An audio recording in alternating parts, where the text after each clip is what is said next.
Well,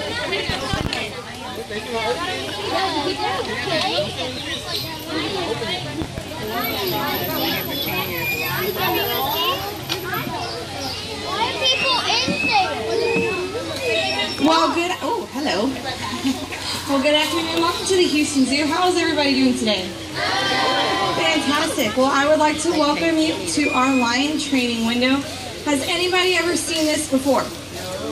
No, we have a few people. Well, for those of y'all who have seen it, awesome. Thank you for coming back. For those of you who have not seen this yet, Sam, in just a few minutes, is going to actually lower this door down. Now, don't freak out. Our lions will still be contained in their exhibit because this little bitty fence would not contain them.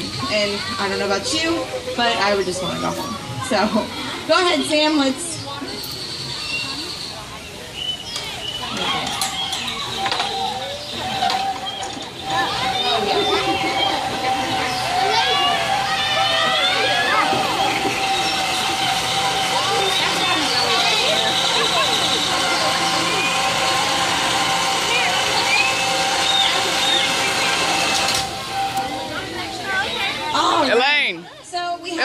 treat up here with us. We do have our male lion, Johnny, who decided to join us at our window.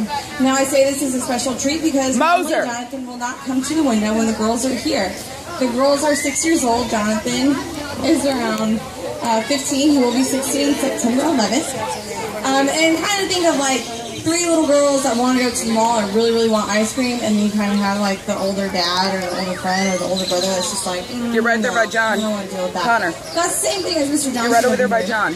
So what we have for him is since this is kind of a surprise to even us that he's up here, one of our keepers, Stephanie, went to go get him some water.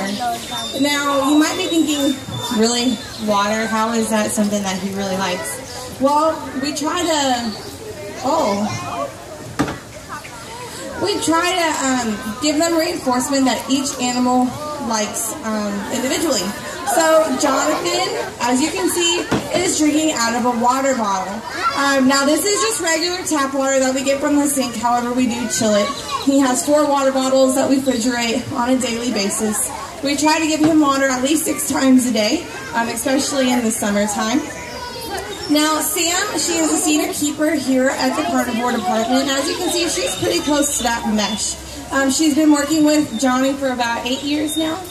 For about 8 years, she has a very special relationship with him, and she knows his behavior. So we do not condone this type of behavior for anyone that does not know these animals. Like I said, Sam has a special relationship with him. We do work with these animals every single day on holidays, which means Christmas, Thanksgiving, when y'all are at home feasting and hanging out with your families, while we're hanging out with our animal family here.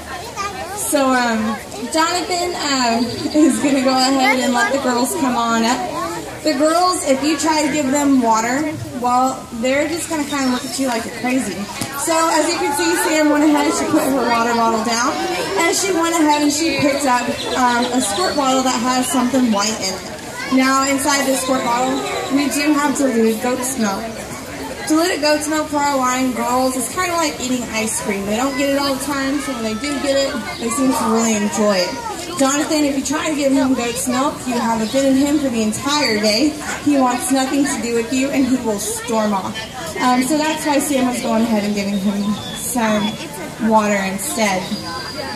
Now, as you can see, we do have some people interacting with our lions right now. We do have paid tours on Sunday. That is either going to be at our lion training window or our tiger training window that you can go ahead and purchase online or as you come up to the zoo. Now, when we first start a relationship with our animals, we want to go ahead and give them something that's really positive to them. And for our lion girls, obviously, they're carnivores, so they do eat meat. So new keepers will only feed them instead of doing any type of behaviors, but we'll go ahead and get to that in a minute. But you can also give them something like goat's milk. So when we have guests come over and interact with our lions, we want to give them something that the girls really like. Got a new toy if you did. Allow them to have you can keep milk, which, like I said earlier, they don't typically get on a daily basis. We do keep a safe distance away from the mesh. The mesh does have some give, so with people that don't know the animals too well, like our guests, we do make sure that they have a safe distance from them. Alright, well enough with that. So, how many lions do we have here? Does anybody know? We have 2. Anybody else got?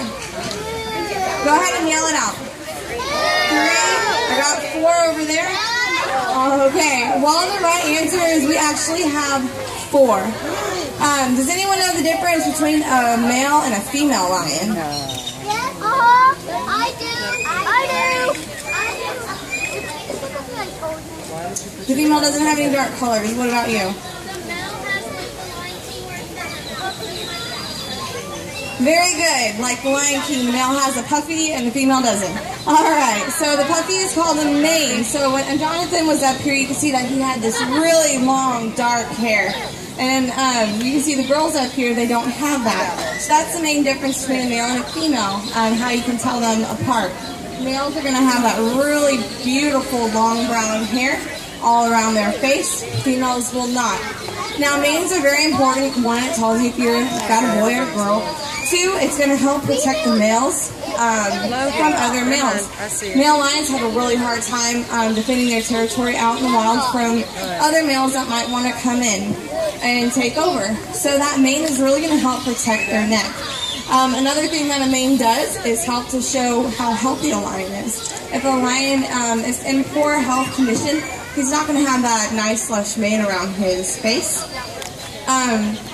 Jonathan has a beautiful, beautiful mane. Yes, you do. The other thing that they tell you is that the conditions. So I took a picture if you of him in have front of the sign. cooler climate, Thought it was kind of ironic. 6 months and 6 years. I'm going to have to crop him and put him side by side. That mane isn't going to be as thick. It's So we put him in front of that when he's 6 months old. Now, And we bought lions him. I was are like, found in Africa. We do have breeding program here, but not with Jonathan and our girls, which we get a lot of questions about. Are you ever going to have lion cubs? Well, we could, but we will never breed the girls with Jonathan. Unfortunately, we don't know the back history from Jonathan. He was someone's pet. He's got confiscated from someone who decided to have Jonathan, a lion, as well as a tiger in their backyard. With nothing holding them in except for chicken wire. Well, their neighbor found out about it and decided to report them.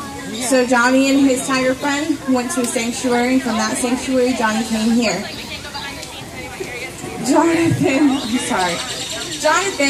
this is his forever home, but since we do not know what his heritage is or his lineage, we're not going to breed him with our girls. Our girls, we can't trace back their genetics all the way back to the original lion that was taken out of the wild. So since we don't know what his background is, he could be a hybrid, and we don't like doing hybrids or something that we don't know their background to with purebred animals. So the girls are part of an SSP program. We do have several animals throughout the zoo that are part of the SSP, which is a species survival program. Our tigers, our cattle leopards, our fusa, and our jaguars are all part of this program.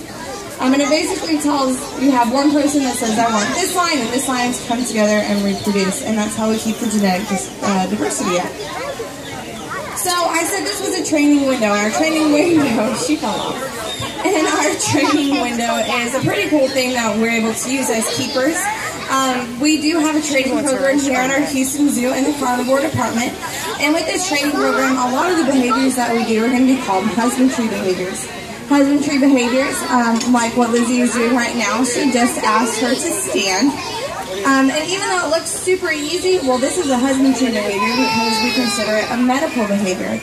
Now, our lion girls, they are carnivores, so they have those really sharp teeth as well as claws on all 4 paws. We want to make sure that our lions are staying nice and healthy.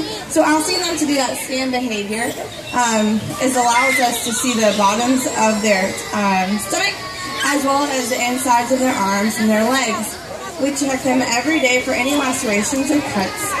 Because just like if you have a sister or a best friend, you might get into it every now and then. So since they do have their claws and they are pretty strong animals, we do make sure that we check over them every day. Now, if you heard earlier, I did say Jonathan was a pet. His owner at the time decided it was a good idea for him to actually be declawed on all 4 paws. Now, we do not condone that kind of action towards our cats. Declawing your cat can actually give them paw problems later on, or feet problems later on down the road, which Jonathan has displayed here. He does get cracked paws at the end or during the summertime in the heat.